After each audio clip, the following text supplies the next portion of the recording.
Why is faith worthy of so much respect? Would somebody show me the calculations? Because I just don't get it. People keep saying to me, you should show a bit more respect. You don't have to call people mentally ill just because they disagree with you.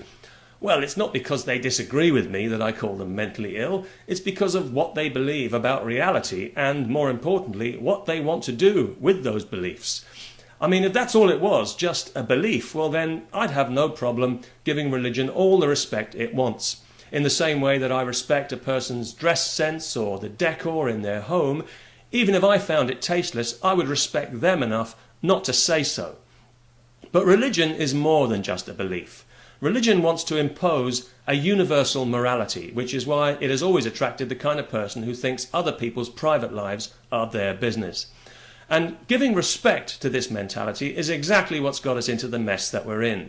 We've given religion ideas above its station, and we've persuaded it that it's something it's not, when the truth is that faith is nothing more than the deliberate suspension of disbelief. It's an act of will. It's not a state of grace, it's a state of choice. Because without evidence, you've got no reason to believe apart from your willingness to believe. So why is that worthy of respect any more than your willingness to poke yourself in the eye with a pencil?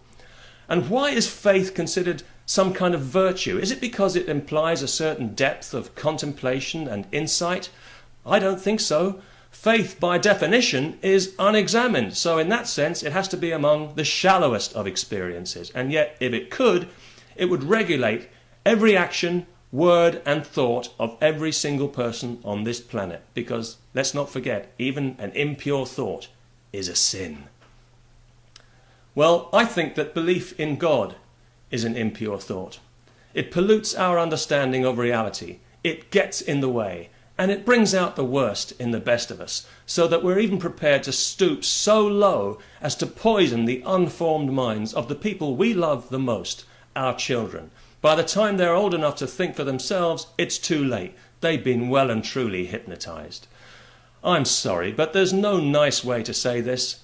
If you fill your child's mind with images of Satan and the horrors of hellfire, you're a sick individual, and you are mentally ill.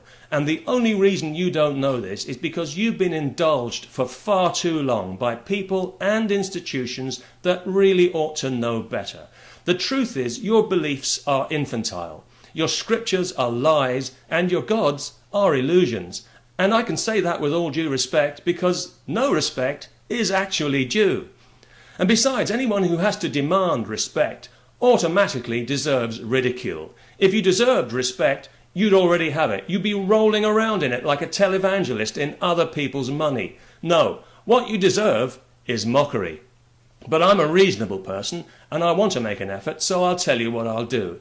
I'll respect your beliefs for as long as I can keep a straight face while thinking about them, which should be about half a second. But beyond that, I'm afraid I can't promise anything. In the meantime, I don't believe that God exists, but if it turns out that I'm wrong about that, well, fair enough. I don't think much of his attitude, to be honest, and if he wants to show himself, I'd be happy to tell him that to his face, if he's got one. But if God exists, I want him to tell me himself. I don't want to hear it from anybody else. And in case you're wondering, that includes you. So please, don't quote any more scripture at me. I'm really up to here with scripture, and frankly, I don't give a damn what the Bible or the Quran have to say about anything. You might as well be telling me about your dreams, which is essentially what you are doing. I mean, I can understand why people are drawn to scripture and to religion, because it's so easy and convenient. It's all laid out for you. All the thinking you'll ever need has already been done. You don't have to lift a single brain cell. That's so convenient, it's almost modern. But what you've got to realize is that believing a thing, no matter how strongly, doesn't necessarily make it real.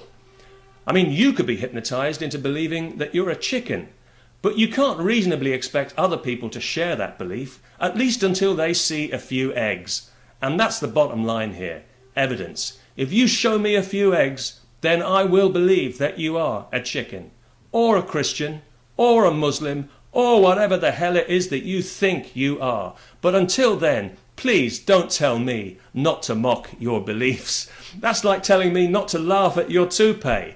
It just makes the damn thing even more ridiculous. Peace to everyone, and may you get all the respect that you deserve.